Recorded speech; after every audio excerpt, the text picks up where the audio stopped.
Saudi அரேபியால பேச்சுவார்த்தை successful, constructive, positive அப்படிங்கிற வேர்டுகள் கேட்க முடியுது. அதாவது பல வார்த்தை ஜாலங்கள் யூஸ் பண்றாங்க இல்லையா மீடியாக்கள். இவங்க சொல்லக்கூடிய வார்த்தை ஜாலங்களை வச்சு பார்க்கும்போது ஏதோ ஒரு முடிவுகள் எட்டப்பட்டிருக்கு. அதாவது உக்ரைனோட மீடியாக்கள் என்ன சொல்றாங்க அப்படின்னா 3 கட்டமா வந்து பாத்தீங்கன்னா பீஸ் பிளான் வந்து எக்ஸிக்யூட் ஆக போகுது அப்படின்னு சொல்றாங்க. அவங்க யோசிக்கிறதுன்னா முதல்ல சீஸ்ஃபயர், அப்புறம் எலெக்ஷனு, அதுக்கப்புறம் ஃபைனல் செட்டில்மெண்ட் அப்படிங்கிறது போல. அதெல்லாம் நடக்காது. ஏன்னா சீஸ்ஃபயர் ஃபர்ஸ்ட்டாமா, அப்புறம் எலெக்ஷனாமா. சீஸ்ஃபயர் போட்டாலே என்ன நடக்கும் எல்லாத்துக்குமே தெரியும். ஆனா இவங்க வந்து பாத்தீங்கன்னா உட்கார்ந்து பேசியிருக்கிறது மிக முக்கியமான விஷயம் என்னன்னா, ஒரு வழித்தடத்த வந்து பாத்தீங்கன்னா உருவாக்கி இருக்கிறோம். அடுத்த ஹை லெவல் மீட்டிங்க்கு அப்படின்னு கூட சொல்றாங்க. ஹை லெவல் மீட்டிங் அப்படின்னா ரஷ்ய அதிபரான விளாடிமிர் புட்டின் அவர்களும், ட்ரம்ப் அவர்களும் உட்கார்ந்து பேசுறதுக்கான வழிய வந்து பாத்தீங்கன்னா இந்த மீட்டிங் ஏற்படுத்தி இருக்கு அப்படின்னு சொல்லியிருக்கிறாங்க. அது கூடவே நேட்டோல உக்ரைனை எக்காரணத்தை கொண்டு சேர்த்தக்கூடாது. இந்த ஒரு விஷயத்த அந்த மீட்டிங்ல வந்து கன்ஃபார்ம் பண்ணிக்கிறாங்க. இத அமெரிக்க தரப்புலயும் அக்செப்ட் பண்ணியிருந்திருக்கிறாங்க. இதுக்கு தான் இந்த போர் இழுத்துச்சு. அ யுகேல இருக்கக்கூடிய ஒரு நபர அன்பா, செல்லமா அழைப்பது உண்டு நம்ம சேனல்ல. அது என் வாயால சொல்ல முடியாது. நீங்க கமெண்ட் செக்ஷன்ல சொல்லுவீங்க. பாசமா கூப்பிடுவீங்க அவர. போரிஸ் ஜான்சன் அவர்கள. சோ அவரு வந்து பாத்தீங்கன்னா, இந்த டர்க்கில இல்ல. டர்க்கி கிடையாது இதுக்கு மேல. துருக்கியில வந்து பாத்தீங்கன்னா உட்கார்ந்து அமைதி பேச்சுவார்த்தை நடந்தது இல்லையா? சோ அந்த அமைதி பேச்சுவார்த்தையை சீர்குலைச்சது வந்து பாத்தீங்கன்னா இவர்தான் அப்படின்ற குற்றச்சாட்டுகள்லாம் இருந்துச்சு இல்லையா? சோ இப்போ அந்த ஸ்ட்ரைக் வந்து பாத்தீங்கன்னா விழுந்துருச்சு. அடுத்தது வந்து இந்த சவுதியில அமைதி பேச்சுவார்த்தை நடக்கிறதுக்கு முன்னாடியே வந்து பாத்தீங்கன்னா யுஎன்ல ரஷ்யன் ஃபெடரேஷன்ல இருந்து யுஎன் ரெப்ரசன்டேட்டிவா வச்சிருக்காங்க இல்லையா? வெஷேலின் நெபேஜ்னியா. சோ அவர் வந்து பாத்தீங்கன்னா மனம் திறந்து பேசியிருக்காரு.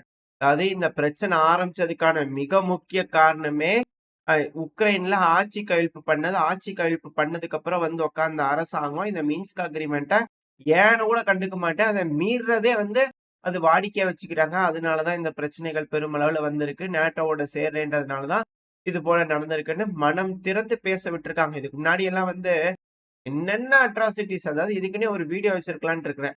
முன், பின் அப்படிங்கிறது போல ரெடி பண்ணலாம் அப்படிங்கிறது போல யோசிச்சுக்கிட்டு இருக்கேன். எப்படி இருக்கும்னு யோசிச்சு சொல்லுங்க கமெண்ட் செக்ஷன்ல.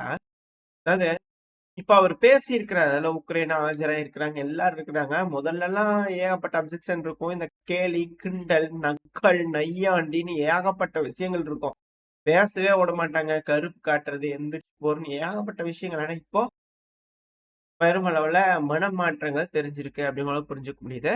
அடுத்தது இந்த பேச்சுவார்த்தைங்கிறது கன்ஸ்ட்ரக்டிவா இருந்திருக்கு அப்படிங்கிறதுக்கான மிக முக்கியமான விஷயமே நேட்டோல உக்ரைன் சேரக்கூடாதுன்றதை ஒத்துக்கிட்டாங்க. லாவ்ரோ அவர்கள் சொல்லிட்டாங்க. உக்ரைனை சேர்த்துறதுங்கிறது ஒத்துக்கவே முடியாதுங்க. அது எங்களுக்கு த்ரெட்டுங்க அப்படிங்கிறத சொல்லிட்டாங்க. அதுக்கப்புறம் இன்கேஸ் அந்த ஆளுங்களை வந்து டிப்ளாய் பண்றாங்களா அதெல்லாம் ஒத்துக்கல. அப்படி வந்தாலுமே அது நேட்டோவோட அம்பர்லாலயோ அதாவது நேட்டோவுக்கு வந்து ப்ரொடெக்ஷன் கொடுக்கும் அப்படிங்கிற எந்த ஒரு இது இருக்கக்கூடாது. அவங்க பாட்டுக்கு வந்து பாத்தீங்கன்னா ஆளுங்களை அனுப்புவாங்க. அங்க அடி விழுந்ததுன்னா அடி விழுந்ததுதான் அப்படிங்கிறது போல வந்து பாத்தீங்கன்னா இருக்கக்கூடிய விஷயம். ஸோ அதையும் பேசியிருக்கிறாங்க அப்படி போல சொல்லப்பட்டு வருது. சீஸ்ஃபயருக்கு ரஷ்யா ஒத்துக்கல. எலெக்ஷன் வைக்கிறதுக்கு இப்போதைக்கு அமெரிக்கா தரப்பு வந்து ஒத்துக்கல. ஆனா ஒரு 6 மாசம் வரைக்கும் இந்த போர் நடக்கும் அப்படிங்கிறது போல எதிர்பார்க்கப்படுறதா சொல்லப்பட்டு வருது சில அனலிஸ்ட் தரப்புல இருந்து. ஏன்னா கொஞ்சம் கொஞ்சமா தானே ப்ராசஸ் நடக்கும். இப்ப ட்ரம்ப் அவர்களும், புட்டின் அவர்களும் அடுத்த சில தினங்களுக்குள்ள இல்ல அடுத்த சில வாரங்களுக்குள்ள பேசிக்கிறாங்க அப்படிங்கும்போது என்ன மாதிரியான முடிவுகள் வருதுன்றதை வெயிட் பண்ணி பார்க்கணும். ஆனா இந்த மீட்டிங்ல எல்லாம் பாசிட்டிவா சொன்னாலும் இரு நாடுகளோட உறவை மேம்படுத்திக்கிறதுக்கு தான் இவங்க பேசியிருக்கிறாங்க பெருமளவுல. 4:30 மணி நேரம் பேசிக்கிறாங்க அப்படின்னு சொல்றாங்க. இரு நாடுகள் பழையபடி வந்து பாத்தீங்கன்னா டிப்ளமேட்டிக்கா வந்து இருந்துக்கிறது, இன்வெஸ்ட்மெண்ட்ஸ், டாலர்ல, ஷிஃப்ட்ல, G7ல ஜாயின் பண்ணி G8 மாறுறது. இது போல விஷயங்கள் வந்து பாத்தீங்கன்னா நார்மலைஸ் கைஸ் வந்து பாத்தீங்கன்னா எஸ்டாப்ளிஷ் பண்றதுக்கான பேச்சுவார்த்தைகள் இருந்திருக்கு அப்படிங்கறத புரிஞ்சுக்க முடியுது. அதுதான் கன்ஸ்ட்ரக்டிவ், பாசிட்டிவ் அப்படிங்கிறது போல. எது எப்படியோ இரு நாடுகளும் பேசிக்கிறதா முக்கியம். இப்ப பேசிச்சு உறவாடுறாங்க அப்படின்னாலே இது போல ஈகோ கிளாஷ் அது இதுன்னுலாம் இருக்காது. ஏதோ பேசி சுமூகமா முடிச்சிருவாங்க. ஒரு ஸ்டெப் எடுத்து வச்சாச்சு. இதுக்கப்புறம் படபடன்னு போயிடலாம். இந்த பழனின்னு சொல்லுவாங்க இல்லையா? எடுத்து வைக்கிறதா தம்பி கஷ்டம். எடுத்து வச்சுன்னா மேல ஏறிடலாம். அப்படியே முருகரையே கூட்டிட்டு போயிடணும். ஸோ அது போல எடுத்து வச்சுட்டாங்க. அதுக்கப்புறம் ஏறுறது வந்து பாத்தீங்கன்னா பொறுத்து வந்து பார்ப்போம். இந்த பீஸ் டீல் எந்த அளவுக்கு முடியுது. ஆனா இதுல ஒரு ட்விஸ்ட் என்னன்னா, இப்ப யூரோப்பியன் யூனியன் இருக்கிறாங்க இல்லையா? 7 பில்லியன் 5 பில்லியன் அளவுக்கான மிலிட்டரி எய்ட வந்து பாத்தீங்கன்னா உக்ரைனுக்கு அலோகேட் பண்றதா இருக்கும் அப்படின்னு இவங்க தரப்பு ஸ்டேட்மெண்ட் வருது. ஆனா இதே ஜெர்மனி நான் எய்டே கொடுக்குறேங்க புது பேக்கேஜுங்க அது துப்பாக்கிகள், ஆர்ட்லரி ஷெல்கள், ஐரிஸ்டியோட ஏர் டிஃபென்ஸ் சிஸ்டமுக்கு மிசைல்கள், ஆர்மடு கார்கள்னு ஒரு லிஸ்ட் உங்களுக்கு டிஸ்பிளேல வந்து இருக்கும். பயங்கரமான ஒரு லிஸ்ட்டை ரெடி பண்ணி எடுத்துக்கிறாங்க. அதாவது கழிச்சதெல்லாம் இருக்கும் போல இருக்குது. தேராத ஓட்ட உடசல்லாம். ஆதி காலத்துல இருந்து இது நம்ம குற்றச்சாட்டுகளா வச்சிருக்கிறோம். ஏன்னா பெருமளவுல வேலை செய்யலன்ற கிரிட்டிசைசேஷன் உக்ரைனோட அதிபரான ஜெலன்ஸ்கி அவர்கள்ட்ட இருந்தே அந்த பாதி விஷயம் வேலை செய்யல, எல்லாம் ஸ்கிராப்பா தான் இருக்கு அப்படிங்கிறது போல. அது போல ஏதாவது இருந்தது, இதுதான் சான்ஸ், இப்பவே கட்டிடலாம் அப்படிங்கிறது போல கட்டுறாங்களா ஜெர்மனின்றது தெரியல. பட் எல்லாமே யூரோப்பியன் யூனியன் கம்பைண்டா ஒரு ஒன்றல்ல அவர்கள் ஒருத்தங்க எல்லாரும் வந்து பாத்தீங்கன்னா பெருமளவுல பிரதானமா அவங்க முன்வைக்கிறது என்னன்னா, உக்ரைனுக்கு நாங்க தான் பெருமளவுல உதவி செஞ்சிருக்கோம் எல்லார்த்த விட அப்படிங்கிறது போல. யாரும் மாறுதட்டி சொல்லிக்கிறாங்க. ஆனா ரிசல்ட் என்ன அப்படிங்கிறத இங்க இருக்கக்கூடிய கேள்வி. எதுவும் இல்ல. இப்போதைக்கு ரஷ்யாவுக்கு ஃபேவரா இருக்குது. அவங்க பேசுறதுக்கு ஒண்ணுமே இல்ல. ரஷ்யா இன்னும் டைம் கேட்டுருக்காங்க. இன்னொரு 3-4 மாசம் வந்து பாத்தீங்கன்னா இந்த சண்டை அப்படியே ஓடும் அப்படிங்கிறதுல மாற்று கருத்துல.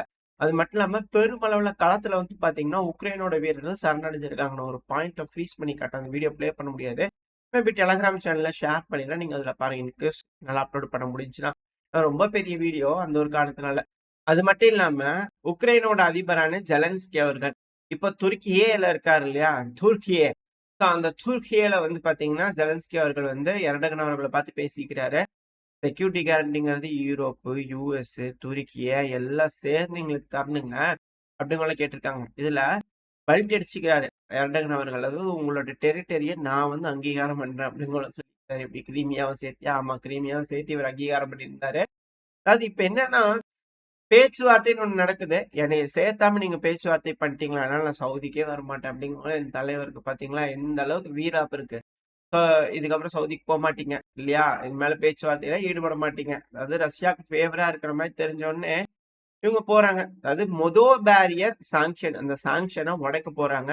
அது இந்த மீட்டிங்னால வந்திருக்கக்கூடிய முடிவுகள். வெயிட் பண்ணி பார்ப்போம் என்னென்ன சாங்ஷன் எப்படி அடுத்தடுத்து வருதுன்னு. ஏன்னா சாங்ஷன் போட்டதுனால இழப்புகள் அமெரிக்காக்கு தான் பெருமளவுல இருக்குன்றத சுட்டி காட்சிக்கிறாங்க. ரஷ்யா கிட்ட இருந்த ஐடி துறையில எவ்வளோ கேஸ்னால நாங்க நார்த் ஸ்ட்ரீம் பைப் லைன்ல கொடுக்காததுக்கு வந்து இவ்வளவுதான் நட்டமாச்சு. ஆனா உங்களுக்கு இந்த அளவுக்கு நட்டமா இருக்குன்ற லிஸ்ட்ல எடுத்து காமிச்சுக்கிறாங்க. அது மட்டும் இல்லாம நார்த் ஸ்ட்ரீம் பைப் லைன்ல கேஸ் கொடுக்கறதுக்கான எந்த பேச்சும் பேசல. அது யூரோப்புக்கான எந்த பேச்சும் பேச கிடையாது. யூரோப் தனியா தான் பேசிக்கணும் ரஷ்யா கிட்ட. சிக்கினியா அப்படிங்கிறது போல இருக்கு. ஸோ வெயிட் பண்ணி பார்ப்போம். இப்ப துருக்கி அவர்கள் வேற இப்படி சொல்லிக்கிறார் எர்டகன் அவர்கள். என்ன மாதிரியான முடிவுகள் ரஷ்யா எடுக்க போறாங்க? இந்த சிக்கலா இருக்கு. இடியாப்பு சிக்கலா இருக்கு. அது ஒரு முடிச்சா எடுக்கலாம் அப்படிங்கிறதுக்காக ட்ரை பண்ணிட்டு இருக்கிறாங்க அமெரிக்கா தரப்பு வந்து.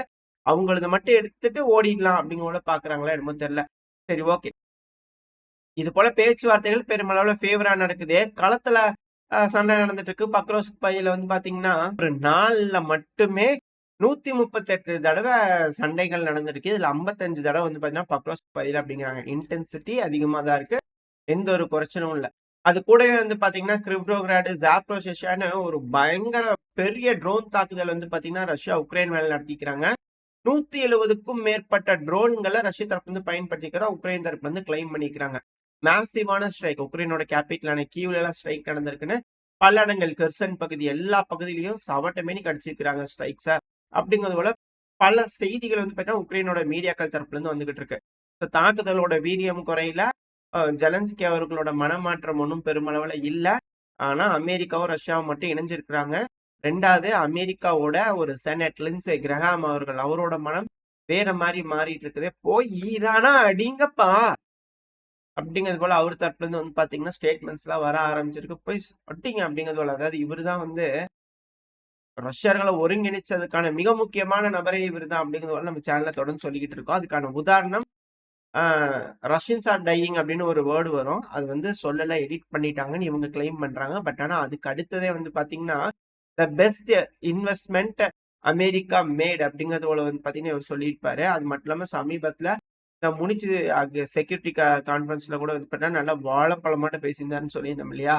அது ரிசோர்சஸ் வந்து பாத்தீங்கன்னா அமெரிக்காக்கு எழுதி கொடுங்க, அப்புறம் அமெரிக்கன் இன்ட்ரெஸ்ட் வேணும்னு சொல்லி வந்து காப்பாத்துவாரு அப்படிங்கிற ஜெலன்ஸ்கி அவர்கள் முன்னாடி பேசியிருந்தாரு. அதெல்லாம் என் வாழ்நாள் முழுக்க நான் இதுக்கு தான் வெயிட் பண்ணிட்டு இருந்தேன். ஒரு அமெரிக்கர்கள் சாகல. ஆனா எங்களோட ஆயுதத்தை எடுத்து நீங்க சண்டை பிடிச்சு இதை செஞ்சிருக்கிறீங்க அப்படிங்கிறது போல அவர் பாராட்டுலாம் தெரிவிச்சிருந்தாரு. அப்ளாஸ் பண்ணிட்டே இருக்கிறாங்க. ஸ்டாண்டிங் அவேஷன் தான் ஜெலன்ஸ்கி அவர்களுக்கு, அதுல எந்த குறையும் இல்ல. அது கூட வந்து பாத்தீங்கன்னா எஸ்டோனியா இவங்கெல்லாம் வந்து பெருமைக்குன்னு கட் பண்ணிட்டாங்க. வேண்டாம், அண்ணன் தண்ணி பழக வேண்டாம், கரண்ட் வேண்டாம், உங்க கரண்ட் எங்களுக்கு வேண்டாம் அப்படிங்கிற ரஷ்யா சொல்லியிருந்தாங்க இல்லையா? எலக்ட்ரிக் பைஸ்ல அப்படியே ஷூட் ஆயிட்டு இருக்குது அப்படிங்கிற சொல்லிட்டு இருக்கிறாங்க. மக்கள் வெகுண்டு எழுதுகிறது தான் பாக்கி. எழுந்தாங்க அப்படின்னா அப்புறம் அங்க எப்படி ஆட்சி கழிப்பா என்ன ஏதுங்க தெரியல. வெயிட் பண்ணி பார்ப்போம். ஓரளவுக்கு வந்து பார்த்தீங்கன்னா தகவல்களை இந்த பதிவுல பார்த்துருப்போம். இந்த பதிவு எப்படி இருந்துச்சு உங்களுக்கு பிடிச்சிருக்கா? பிடிச்சுன்னா லைக் பண்ணிட்டு உங்க ஃப்ரெண்ட்ஸ் ஃபேமிலியோட ஷேர் பண்ணிக்கோங்க. அது கூடவே மறக்காம இந்த பதிவு பத்தின உங்களோட கருத்துக்களை கமெண்ட் செக்ஷன்ல சொல்லுங்க. இந்த பதிவு நல்லா இருக்குன்ற நம்பிக்கையில அடுத்த பதிவுல உங்களை சந்திக்கிறேன். அது வரைக்கும் ஸ்டே சேஃப். பை.